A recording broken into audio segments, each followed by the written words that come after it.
My name is Stephen Carlson. I'm Associate Professor of Biblical and Early Christian Studies, and I'm at Australian Catholic University. I'm a text critic, which means I look at manuscripts to determine what they say and to put them together into one kind of coherent whole and to trace the history of manuscripts. And one thing great about this project is we're looking at paratext, which is traditionally every part of the manuscript that textual critics are trained not to look at. And so it's kind of opens up new things to look at in manuscripts that I've been looking at many, many times before. And now I have a different set of questions and different set of answers I could be finding. Well, one thing from the grant itself with these meetings, I got to talk to and meet many people working on many different manuscripts, all different kinds of languages. I look at Greek, other people look at Latin or Hebrew or even Tibetan.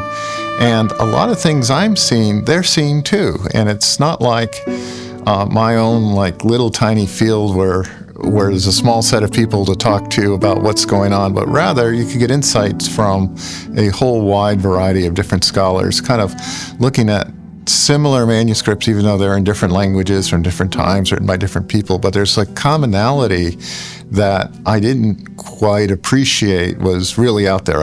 I should have known, and I suspected to know that, but it's different when you meet people actually working on it and seeing what they're doing.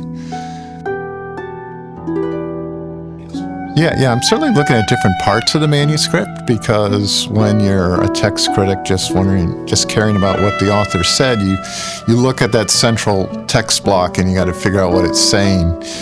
But there's all kinds of stuff around it, and I was trained not to look at it, and now I'm being trained to look at it, and it's fascinating and it's wild, and there's a lot more going on that isn't quite as static or staid. It's more like a Wild West kind of situation where different manuscripts do different things for different reasons, and you're taught more to think about what's going on when the manuscript was written than rather what was going on when the author wrote the words thousands of years ago.